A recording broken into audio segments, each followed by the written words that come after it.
Omukyala Janet Museveni ono yaleese dda obuzibu omu ku abo Eyamubika baamukubidde essimu nga bamulabula mbikuleetedde naye nga n'agava mu ddwaliro ate nkuleetedde ki ekiriwo. Ebintu byakyuse dda wenjogerera naye nga ye Andrew Mwenda Pulezidenti Yoweri Kaguta Museveni ono naye yavuddeyo n'abeera nga amwanukula. Ye Mwenda akyalemedde ku nsonga y'omukyala Anita Among ate kwosa ne Pulezidenti Museveni. Kakati nno ekyasizza kalangwa ekituufu mbikuleetedde omanyi yadde yaziikiddwa naye ate tekigaana bantu kubeerako ne kye boogera wabula nga yo minisitule y'ebyobulamu eno nayo yavuddeyo n'ebeera nga etuwa ku updates ku kyekiriwo ate mu kulwanyisa ekirwadde kino ekya Ebola. Oli ku esanyu kansuubire nti muli bulungi mugyebaleko gyonna gye mukwasaganya eyo. Bw'obanga tonnabaako subscribinga notification bell giseeko videos zino zijje gy'oli mu budde. Face to face dating site weebali okubeera nga bakufunira omwagalwa gwe yatalina ennamba yaabwe y'essimu ku screen yo awo eri bakubireko okumanya ebisingawo weereza message ku WhatsApp ate okubeera nga omanya ki ng'omanya ebisingawo. Katutandike n'ebiva mu minisitule ey'ebyobulamu. Ekisooka kya byonna bano baategeezezza ne bagamba nti mu ggwanga mwazuuliddwamu abantu abalala 3 abalina obulwadde obwa Ebola era ku kiwandiiko kye baafulumizza kino kitegeeza nti abazuuliddwa n'obulwadde buno obwa Ebola kuliko omugoba w'emmotoka omwatambulizibwa omuntu eyasooka okuzuulwamu obulwadde buno, kuliko omusawo eyajjanjaba omulwadde eyasooka kwosa n'omukyala omukongo eyayingira eggwanga n'obubonero obw'obulwadde buno. Era bano baategeezezza ne bagamba nti kati awamu abantu be baakazuulamu obulwadde bwa Ebola bali 5 ye era n'abategeeza nti mbeere nga mwekuuma temwerabira okunaaba engalo buli kadde temukwatakwata bantu mu ngalo. Naye nga ye Dr. Diana Atwine ono agamba nti beetaaga ssente ezisukka mu buwumbi 9 okulwanyisa obulwadde buno obwa Ebola.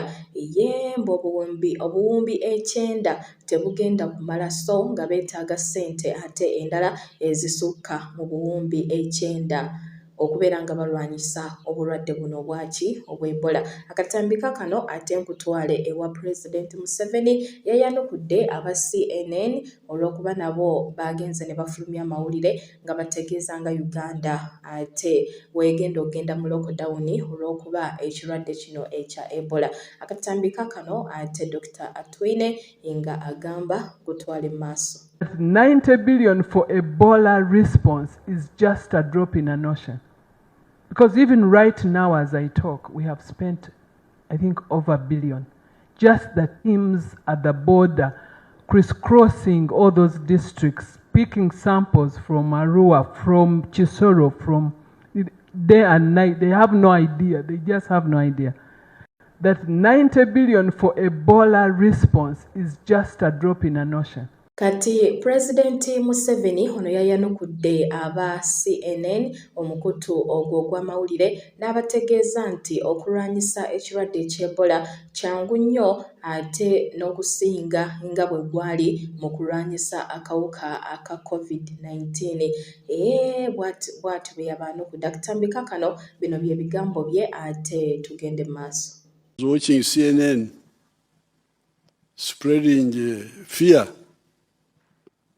through ignorance. Ebola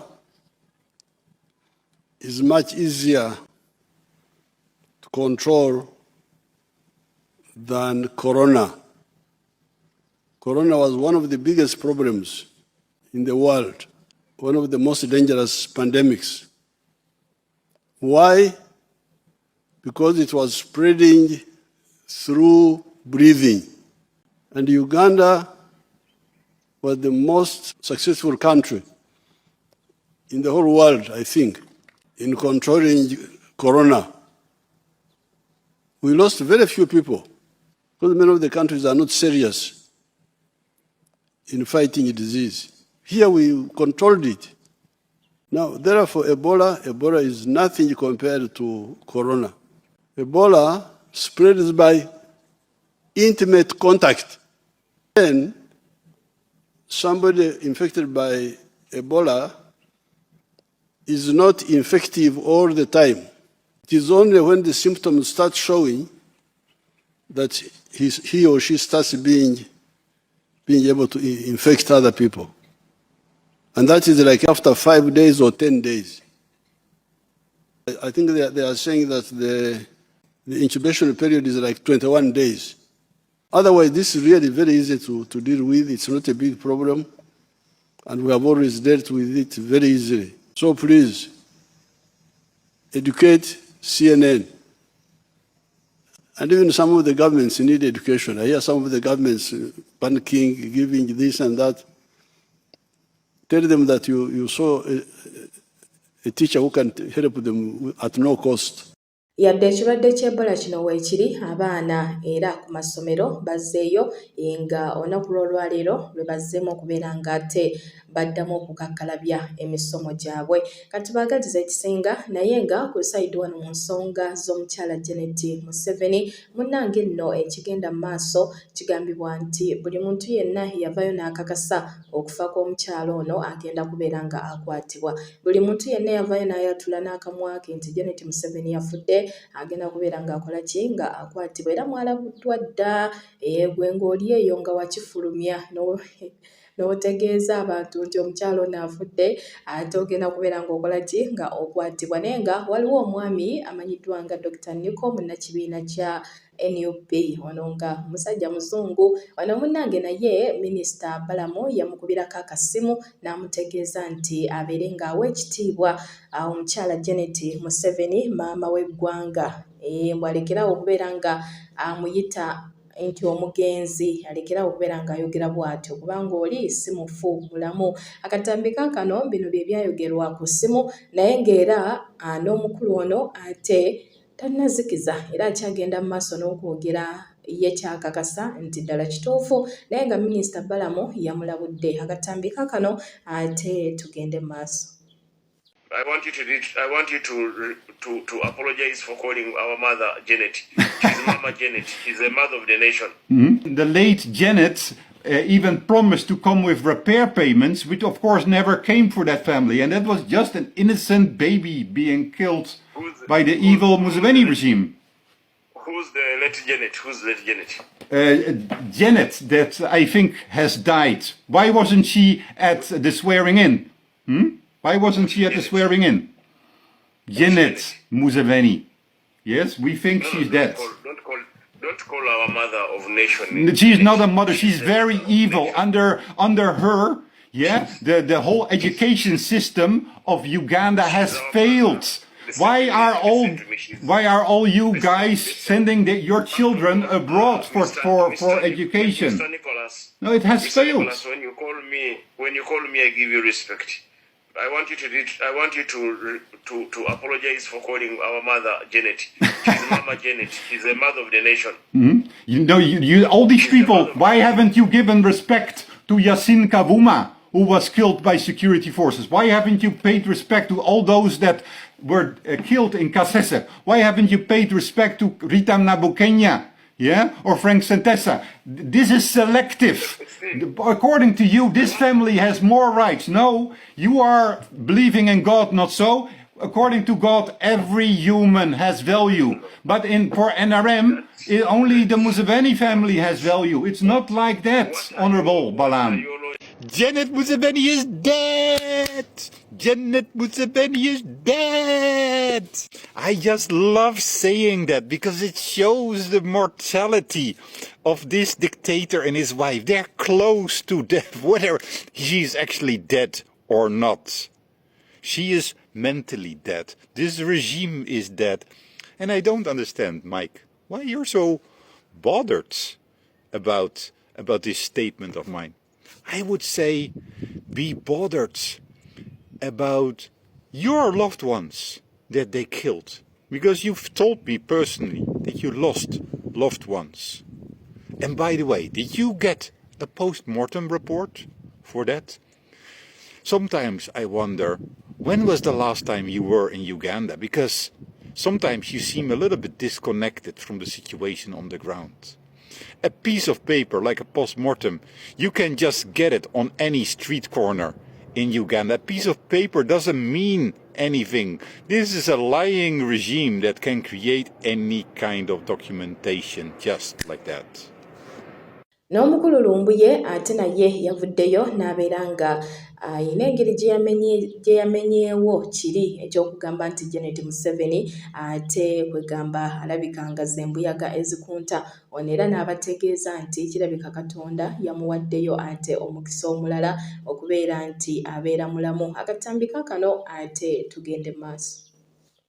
Kano kankayiseewo nga bwe nabagamba nti Mama Njovu Enterprises Katonda bwana bamuwadde okudda enkula ajja kuddanga wa 95 okusinziira ku sources Mama Njovu ayinza okubanga Katonda yamuwaddeyo omulundi omulala naye nga ayinza okuba yeeyongedde emyaka 25 mu bulamu bwe, ayinza okubanga Katonda yamuwaddeyo obulamu n'addamu naye nga ayinza okuba ali mu kagaali tebasobola kulomula. So bw'omulabako muve ku ziri videos bale batambuza okusinziira ku sources zimu Mama Njovu ayinza okuba Katonda yamuwaddeyo obulamu obulala naye nga era takyasobola kukola kintu kyonna ali awo.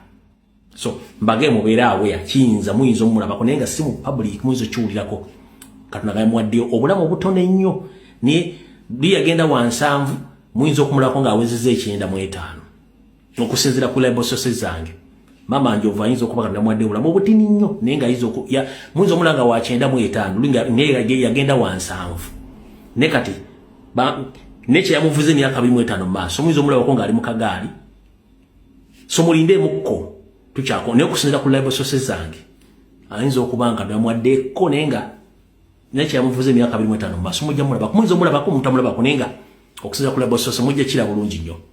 Awe tuli ew'omukyalo oyo Janet Museveni mu ggwanga lino Uganda taliimu naye nga kigambibwa nti agenda atereera mu ddwaliro gyali eyo agenda akuba ku matu newankubadde nga tebinnaba bulungi naye nti mulamu gyali mu ddwaliro akyafuna bujjanjabi. Ky'obalaba nti baalabudde bonna abaavayo ne bagamba nti omukyalo n'afudde ne bakikakasa oli n'akifulumya nti ye afudde. Baabalabudde nti bajja bakwata singa oba oli awo baddamu neera okubeera nga bafulumya amawulire nga agafaananako bwe gatyo. Kakati ku side wano omugenzi Kalangwa yejjukira yaziikibwa naye Musumba Gerald avudde n'agamba wano nti confused generation ye yaleetedde omwami ono okubeera ng'afa naye nga sinnabaterako Katambi kigambibwa nti ku lunaku lwafa alina omukyala gwe yali akamaliriza okubeera nga amugoba ku ttaka era yali amaze okumuwa ennaku 10 abeere ng'ate ettaka eryo alivaako. Omukyala oyo yali mukadde ge gali mu nkuubo nti olunaku olwo lwennyini yali yakamaliza okusinkana omukyala oyo ng'amutegeeza nga bw'amuwadde ennaku 10 ettaka abeere ng'ate alivaako mu bitundu by'e Kayunga eyo. Kakati ze mbuyaga ezikunta essaawa ya leero naye nga ye Pastor Gerald ategeeza agamba nti confused generation ye yaleetedde omwami ono okufa. Akatambi kakano ate n'oluvannyuma wongereyo. Kulayirira kye kyasisizaawo nalibo Kalangwa teyafiiriddewo naye ebintu byesibye bwe biti.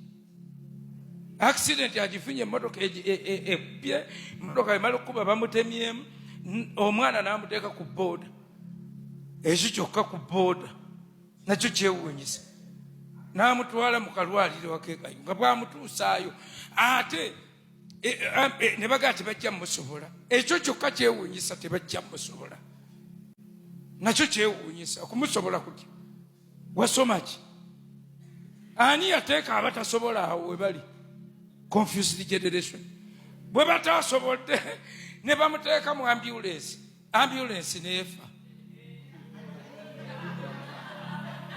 ambulance negaana ne bateeka ne bakola batya ambulance kati abaana ba ambulance obutalowooza nti bali mu lukwe lw'ono kufa ne bagezaako okuyiiya endala bayiye endala ku bwangu ate gye bayiiza ate bagituusde bagitadde ku mafuta ekiwuma ne kifa eky'amafuta ani confused generation olwalira mu confusion yefaanagana bwetyo kaba kaweddemu kuno omulembe olagayo okugulu okulwadde dokita n'amala okunywamu n'atemako okulamu ogenda okudda engulu omugaa kuno kwe kwabaddeko kansa watemyeko kuno n'agaanako kalikuveeko kati ate bakulekeko kwa kansa.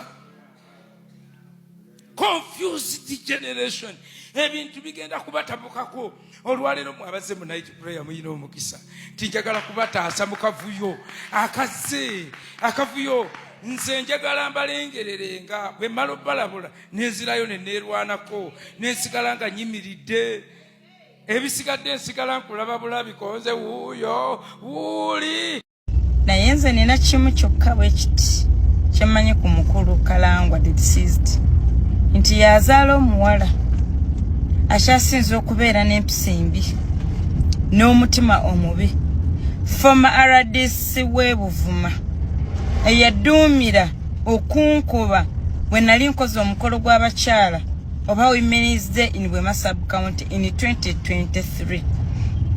She ordered for my beating okutuusa bwe nali mu koma for 24 hours. Mudwaliro yerubaga kyemumanyiko ekyo kuzaala muwala akyasinza okubeera n'empisa embi former RDC w'e Buvuma omukyalo oyo nga kyanvunaana kugaana kumuyita as the chief guest on my own organized Women's Day function. N'aduumira ne bankuba omukyala birungi.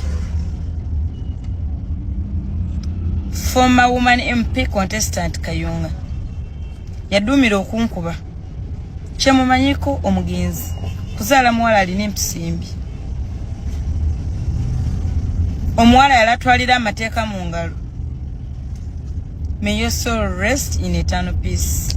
Mukulu Kalangwa ewa Dr. Kiza Besigye amawulire gagamba nti talina bulungi bwali mu kkomereyo gyali era embeera mwali sennungi yadde wadde yeetaagira ddala essala zammwe omwami ono Dr. Kiza Besigye. Kati mu mawulire gaffe amalala munnange omukulu President Yoweri Kaguta Museveni ono bw'atyo yavuddeyo n'ayambalira munnamawulire Andrew Mwenda ku bigambo bye yamwogeddeko. President Museveni agamba nti Mwenda nga bwali munnamawulire alina okukola interview ku baayita abafere nga Magoola, Senfuka n'abalala. Pulezidenti agamba nti abantu nga Mwenda abatalina bye bakola kwegamba bakola gwa kubungeesa bulimba nga beekwese mu kutaasa ensimbi za gavumenti okwononeka. Museveni agamba nti omukulu Mwenda akola gwa kuleebeeta abazungu okulaba nti batwala ebyobugagga ebyensibo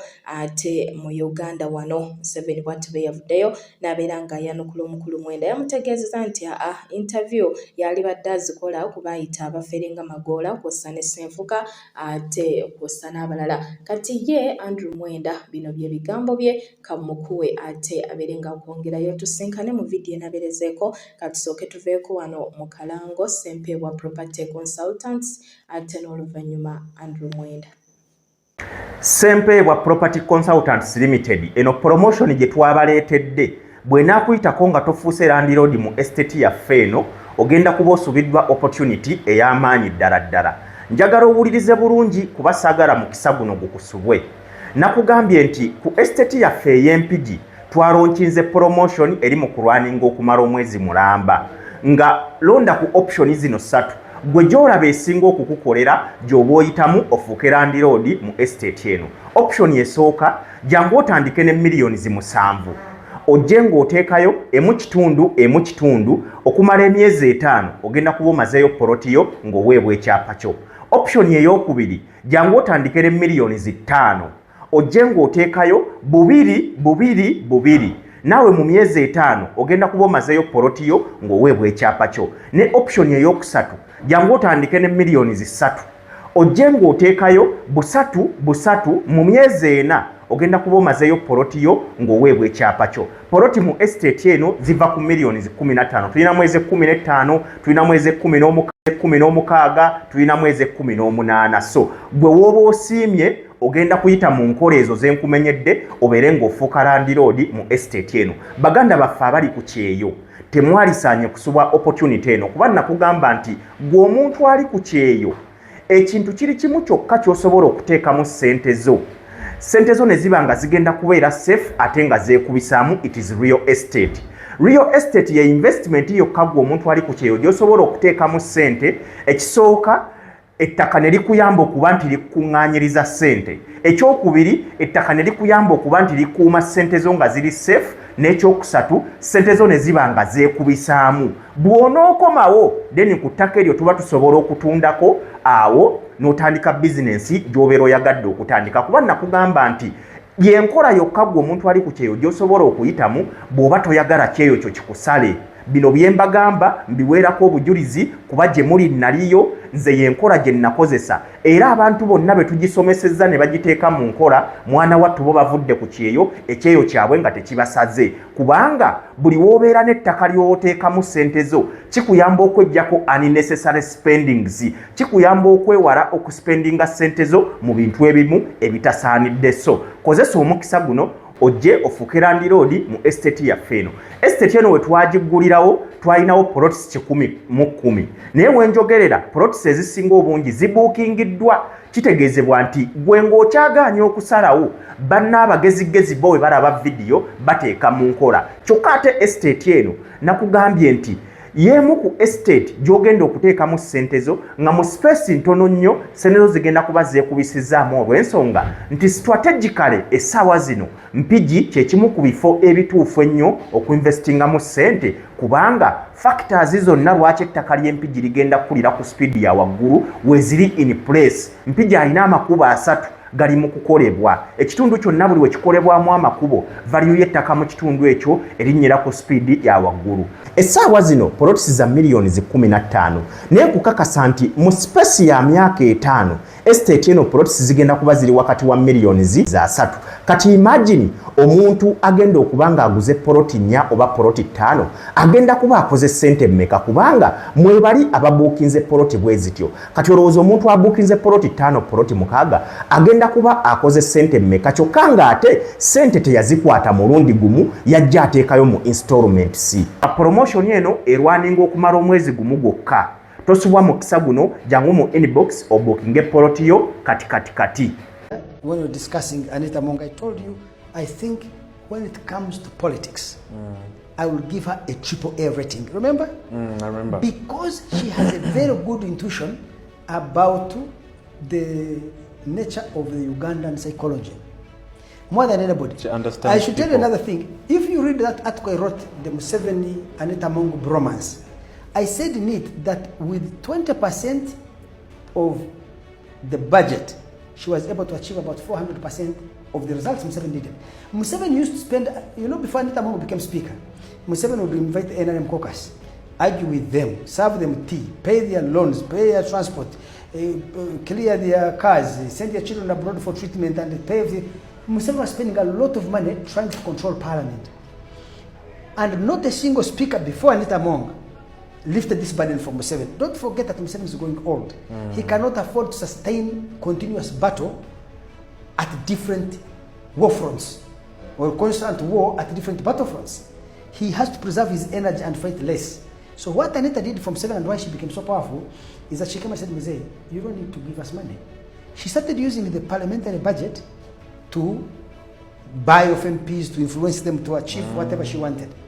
She was using 20 to 25% of the money Museveni had been using to achieve results much higher. She was giving Museveni much more with less resources. And again, I tell them another thing. People mistake say that the biggest power of Anita Among was money. No. I also believe it wasn't money. It wasn't money. Anita Among is one of the most skilled human beings in interpersonal relationships. Whether it was a bishop, an MP, a minister, a businessman, a journalist. Even a poor person. Yes, she had very good interpersonal relations. That's why she was very powerful in electoral colleges. You see, her overall national profile, people are hostile to her. So maybe if she ran for president, she wouldn't win. But if you put an electoral college where you can afford interpersonal communication to reach out to people, Anita Among touches people. I have a cousin from Bunyoro there in your area. This Bator who shifted to Bunyoro. He was mayor in Hoima. Of Hoima, yes. That boy Kaboy Adieri. Oh, Kaboy. Yes, Kaboy. So Kaboy was telling me after he lost, among the people who called him was Anita Among called him, said he lost enough to be elected as mayor, but she called him to empathize and sympathize with him. That presence of mind to call that mayor there. All the way in Hoima. Yes, all the way in Hoima. But that is the person that she was. She knew how to touch every MP. Opposition MPs would go to her. Read my article, the Museveni bromance. I do mention that all these opposition MPs, they would go to her and express their deepest fears and anxieties. And she would attend to them. And resolve them. So where you, who does not have empathy for people to feel you need $1 million shillings to win somebody over, Anita Among just needed 250,000, a quarter of what you needed, because she touched people's hearts. There is a way she dealt with people. So she was able to win over that parliament with less money compared to Museveni, because she has very good interpersonal skills. And therefore, if you are Museveni, you don't want a person like that. Why? Because they become a threat to your power. They become a threat to your power. Because remember, if you are Museveni and you see a person with such skills, able to win over judges, bishops, whatever it is, businessmen, politicians, practical, including ordinary people, and win them across the whole country. This is accumulation of power and influence. What if this influence, these connections, these contacts are used to achieve a broader political projects? Now, of course, Museveni, a person will say, but how can Museveni fear Among? But Museveni thinks differently. Museveni is a gorilla. He doesn't take anything for granted. Museveni went to the bush. In the first 1 year, I don't think they reached 1,000. There was a government of Milton Obote. How many people did it have? It had a number of 30,000 soldiers. It had IMF and World Bank and all Western countries funding it. It had Tanzanian troops, 20,000 of them, in Luweero fighting Museveni. And he won.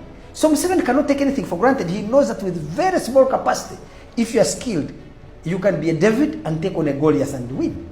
So Museveni thinks differently. Museveni is a master strategist, one of the greatest strategists Africa has produced. Even in the world, I think. Yes, without a doubt. And he is able to see far and try to neutralize every threat long before everybody else sees it. Yes. And I kept writing about this, that Anita Among is increasingly becoming a threat to Museveni. Now, for Museveni, he could even say, okay, she has only a 5% chance of threatening me. But for that 5% chance, I don't want to suffer black swan. Do you know black swan? The impact of an adverse, unexpected event. Let me give you an example of a black swan. Look at a cock at your house, or a he-goat. This he-goat is born in your home. And then it's a goat, but there are these friendly species of animals called human beings. They provide for its shelter. They give it food. If it is sick, they bring a veterinary doctor to treat it. When lions or other threats come to it, they protect it. So the entire 3 years of this he-goat's life is of a species that is so caring, loving, and all this, until a wedding comes and they have to slaughter it for the wedding, for the reception.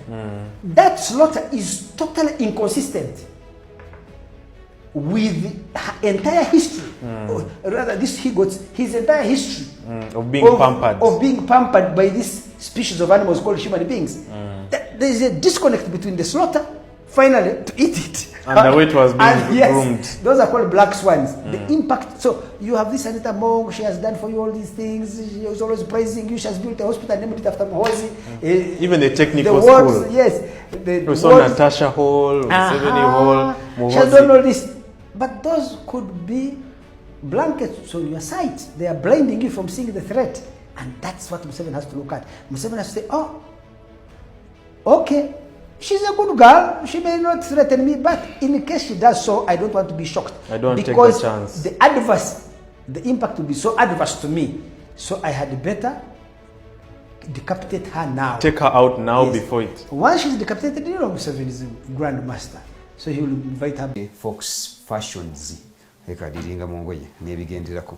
Agamba, how can I fight hemorrhoids zaliko azirwanyisiza atya kyetuyita hemorrhoids are swollen veins in and outside your anal area obunyama obuzimba munda n'ebweru ku mugguukiro w'ofulumira obunyama obwo butera okuleetebwa ebintu ebyenjawulo nga constipation singa obeera constipated okumala ebbanga eggwanvu n'oba nga olubuto lwo lwesiba omala ennaku 2-3 tofuluma kati wali mu kwekkama ogenda ofulume ojja kuba nti onyigiriza emisuwa egiri mu rectum olw'okuba obubi buli buba bukaluba buba buludde mu lubuto nga bamaze obbukenenulamu amazzi jjukira omugaso gwa large intestine oba colon ku absorbingamu excessive water eziri mu stool okuzizza mu mubiri kakati lwe ennyo mu colon ekyenda kyeyongera okubumiima nekibumalamu amazzi ago kati ne bufuuka solid nnyo bwe wonaagenda obufuluma bujja kukulubula omalirize ng'ofunye hemorrhoids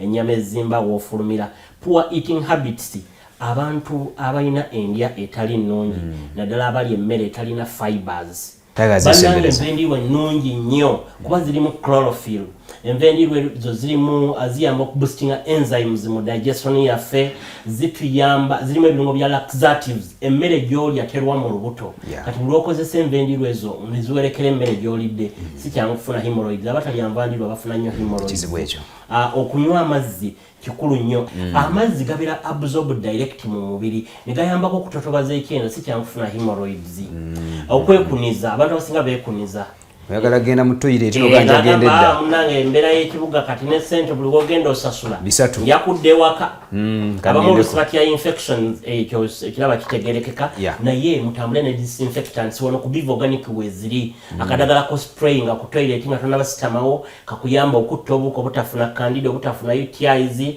ne other genital infections kati bwona yekuniza ekyenda kyo kiri rectum gyatandika okugenda ng'ekwata muscles zikwate bwona agenda okufuluma zikalabule ofune hemorrhoids bingi ebireeta hemorrhoids abakyala abali embuto abamu oluusi bakyusa diet nosanga balya nnyo ebbumba nosanga abamu tebanywa mazzi nosanga abamu digestion yabwe omwana bwagenda atuuka mu third trimester ebyenda tebirina byekyusiza mu kufuluma n'afuna obuzibu ne badevelopinga hemorrhoids abamu babulwa ebisa mu biseera by'okuzaala ne bekkama nnyo ne badevelopinga obunyama obwo obuzimba bwe bafulumira ninga ate bujjanjabi abatuule nnyo boda nafe aba office yes hemorrhoids ezo zibamu emitendera ebiri wawe ziri internal ne ziri external naye wozaawulya zino eziri external zo zifuluma ne protrudinga outside nga ne bwoba weerongosa osobola obukwatako naye ate obuli internal obulabika ofuluma bw'oba ofuluma ne bufuluma bw'omala okufuluma ne buddayo kati mbasinza bulaba nze ndowooza kakati fe abasawo omuntu akunnyonnyola n'okitegeera oba ne mukola further examination okuzuula nti omuntu oyo alina hemorrhoids ojja kufuna akadde ojje ku Biv Organic osobole okuyambibwa